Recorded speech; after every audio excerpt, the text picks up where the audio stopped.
Welcome everyone to Breakthrough Leadership. I'm Matt DeYoung. And I'm Greg Yates. At Breakthrough Leadership, we help you unlock your purpose, live with passion, and become the leader you were created to be. So in today's episode, which is episode 12, we're going to talk about the power of surface area leadership. So Greg, one big problem, and don't worry if you don't know what that means yet, we're going to explain. But one big problem that everybody will know exactly what it means is as a team grows, as an organization grows, it gets harder and harder to communicate in a way that's sticky, that people understand, right? You said that great. That's fantastic, All right, Matt. let's end there. Yeah, let's just stop right now. That's great. You know, I bring the surface area idea because, you know, my background in tool making and in the machinist trade and in everything that relates to the rubber meeting the road, so to speak, we deal a lot with the idea of surface area contact. You know, and forget the technical examples of it. Think about just the sheer obvious things. You want something to dissolve in water. You know, do you put a salt block in there? Or do you put salt from the shaker? All of the things that increase the amount of surface area are more likely to blend to create you know, a dilution into the overall. But the example that we probably would most often relate to as it comes to surface area is this idea of our automobiles, Matt. Right. I love this visual because automobiles, you know, no matter how big the thing gets, you can have a 1,000-pound heavier automobile and more than likely the tires are about the same on most of those vehicles, right?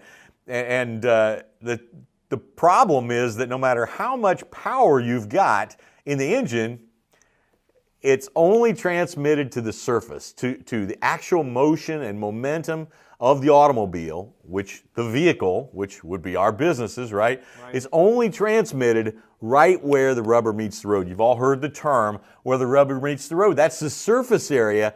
And when it comes to your leadership, it's a huge issue.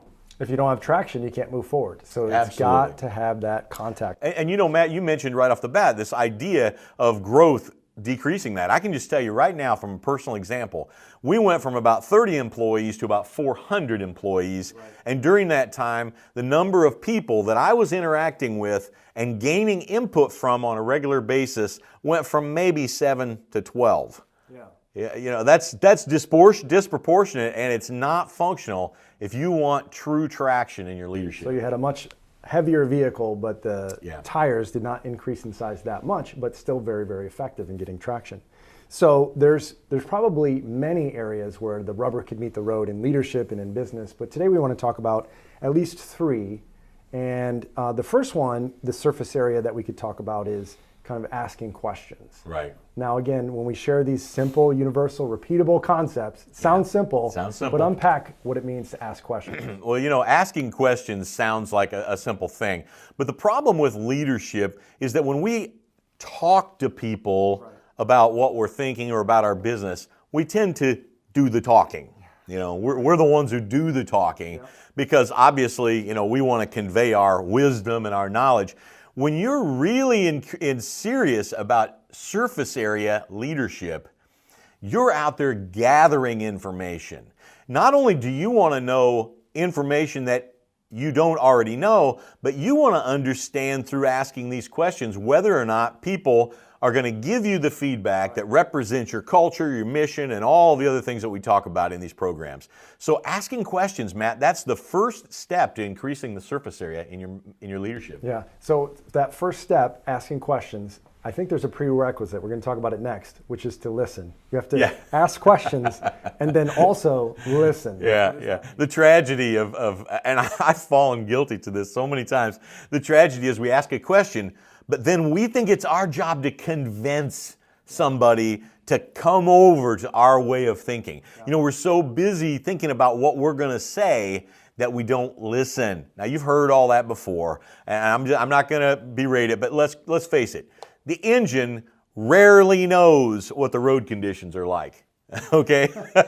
How's that? If I'm going to take the metaphor any further, Matt, I'm going to say the engine, the leadership often, rarely knows what the surface conditions are like on the road where the rubber meets the road. But guess what? There are people in your organization who really do know that and who are going to have valuable input for you. That's awesome. And it makes me think, I had a little Mercedes, it's just a 4-door, and it had the traction control. Yeah. and if you're in Illinois winter and you experience ice, that didn't help you because I wasn't listening, still pushing on the gas.